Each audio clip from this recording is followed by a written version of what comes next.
Hey guys, welcome back to the गोल है।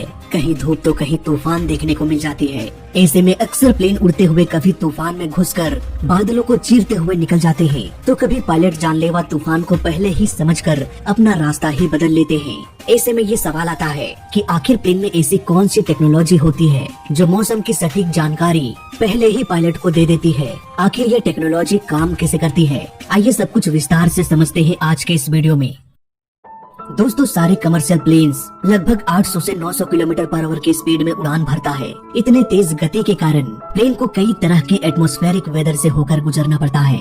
कहीं धूप, कहीं कड़ाके की ठंड, तो कहीं तेज तूफान। अगर 900 किलोमीटर पर आवर की स्पीड से प्लेन फ्लाई करता है और अचानक पायलट देखता है कि आगे तूफान है, तो मे भी वो इतनी जल्दी प्लेन के डायरेक्शन को मोड़ नहीं पाएगा और प्लेन सीधे तूफान के अंदर प्रवेश कर जाएगा। काले बादल हर दिशाओं में फैला होता है। ऐसे में प्लेन को किस दिशा में ले जाना सेफ रहेगा, ये पता लगा पाना बहुत मुश्किल है। इसलिए प्लेन्स में एक ऐसी टेक्नोलॉजी की जरूरत थी जो समय से पहले ही पायलट को ये बता दे कि सैकड़ों किलोमीटर आगे तूफान है। साथ ही साथ इसकी भी जानकारी दे दे कि क्या ये प्लेन उस तूफान के अंदर से होकर फ्लाई कर सकता है या नहीं। और इस टेक्नोलॉजी का नाम है वेदर रडार। ये वेदर रडार बादलों की डिटेल्स बता सकता है कि कौन सा बादल कितना खतरनाक है। एयरपोर्ट के आसपास आपने गोल वेदर रडार टावर देखा होगा। ये रडार भी मौसम की जानकारी देता है, लेकिन इस रडार के सामने सबसे बड़ी प्रॉब्लम ये हो जाती है कि ये एक फिक्स लोकेशन पर होता है। ये रडार हिल डुल नहीं सकता। ऐसे में इस तरह के फिक्स वेदर रडार उतने सटीक तरीके से काम नहीं कर पाता।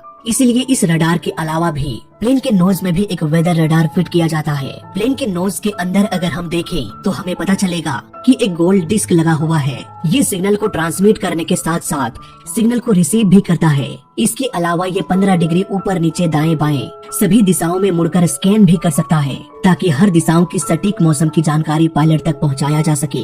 इस काम को करने का प्रोसेस बिल्कुल सिंपल है। ये रडार इलेक्ट्रोमैग्नेटिक वेव आगे की ओर ट्रांसमिट करता है। ये वेव्स आसमान में तब तक ट्रेवल करते रहते हैं जब तक कि ये किसी ऑब्जेक्ट से ना टकरा जाए। अब देखो, आसमान में कोई पेड़ पौधा या बिल्डिंग तो रहेगा नहीं, रहेगा तो सिर्फ बादल। यानी कि ये इलेक्ट्रोमैग्नेटिक सिग्नल टकराएगा तो सिर्फ बादलों से। यहाँ पर ये भी कहना गलत होगा कि ये सिग्नल बादलों से टकराता है। नहीं, दरअसल यहाँ पर ये सिग्नल्स बादलों में मौजूद वाटर ड्रॉपलेट से टकराकर रिफ्लेक्ट होती है। अब आसमान में बादल भी बहुत तरह के होते हैं। कुछ बादल पतले यानी कि कम डेंस का होता है, वहीं कुछ बादल बहुत घने होते हैं। ऐसे में ये सिग्नल हर बादल के साथ अलग तरह से इंटरेक्ट करता है। जब ये सिग्नल कम डेंस वाले बादलों से टकराता है तो बहुत कम सिग्नल रिफ्लेक्ट होकर वापस प्लेन तक पहुंचता है और प्लेन का रिसीवर इसे रिसीव करके इसका डेटा कंप्यूटर को सेंड करता है। इसके बाद कंप्यूटर बता देता है कि ये बादल कोई तूफानी बादल नहीं है। वहीं जब ये सिग्नल किसी डेंस बादलों से टकराती है तो घने बादलों की वजह से अधिकांश सिग्नल रिफ्लेक्ट होकर वापस प्लेन तक पहुंच जाती है और कंप्यूटर को पता चल जाता है कि बादल बहुत घना है। इसके बाद समय रहते पायलट प्लेन की दिशा को बदल देता है। कुल मिलाकर कहा जाए तो बादल जितना घना होगा उतना ही अधिक सिग्नल रिफ्लेक्ट होकर प्लेन के पास पहुंचेगा और इस तरह से प्लेन के रडार को पता चल जाएगा कि वो बादल कितना घना है। अब बात करते हैं कि पायलट कैसे डिसाइड करता है कि किस तूफानी बादल के अंदर से हम घुसकर निकल सकते हैं और किस तूफान के अंदर घुसना मौत के मुंह में जाने के बराबर होता है। दोस्तों, प्लेन में एनडी यानी कि नेविगेशन डिस्प्ले होता है। इस डिस्प्ले की मदद से हम आसानी से देख सकते हैं कि ये बादल किस तरह से फैला हुआ है और कितना खतरनाक है।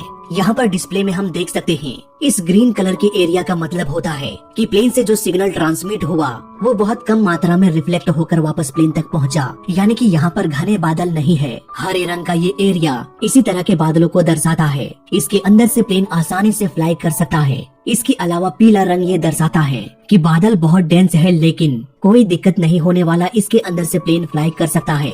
इसके अलावा रेड एरिया ये दर्शाता है कि यहाँ पर बादल बहुत बहुत अधिक डेंस है, हो सके तो यहाँ से बच के रहो।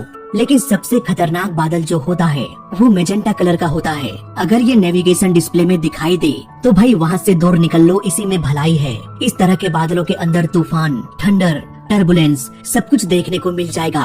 तो इस तरह से वेदर रडार की मदद से नेविगेशन डिस्प्ले पायलट को पहले ही ये बता देता है कि आगे खतरा कहाँ और कितनी दूरी पर है। लेकिन इन तूफानों से बचने के लिए प्लेन ज्यादातर हाई एल्टीट्यूड में बादलों के ऊपर से उड़ना पसंद करते हैं। ऐसा करने से फ्यूल की भी बचत होती है। या फिर अगर प्लेन का एल्टीट्यूड कम हो तो प्लेन को उस दिशा से होकर ले जाया जाता है जिधर खतरा कम हो। इसलिए एयरपोर्ट में आपने अक्सर सुना होगा कि खराब मौसम की वजह से फ्लाइट डिले हो गई या फिर प्लेन को किसी और नजदीकी एयरपोर्ट में उतारा गया। सो आई होप अब आपको पूरा कॉन्सेप्ट समझ में आ गया होगा कि किस तरह से प्लेन को तूफानी बादलों से बचाया जाता है। लेकिन हर एक टेक्नोलॉजी में कुछ न कुछ खामी होती है। क्या हो अगर इस खामी की वजह से कोई प्लेन किसी तूफानी बादलों के अंदर घुस जाए? क्या करेगा पायलट इस तूफानी बादलों से बचकर सुरक्षित निकलने के लिए? इसके विषय में हम किसी और वीडियो में बात करेंगे। फिलहाल वीडियो अच्छा लगा तो लाइक कर देना, बुरा लगा तो डिसलाइक कर देना और दोनों ही केस में चैनल को सब्सक्राइब कर देना, क्योंकि इस चैनल में सीखने के लिए बहुत कुछ है। तो मैं मिलता हूँ आपसे अगले वीडियो में, तब तक के लिए देखते रहिए और सीखते रहिए। जय हिंद, वंदे मातरम।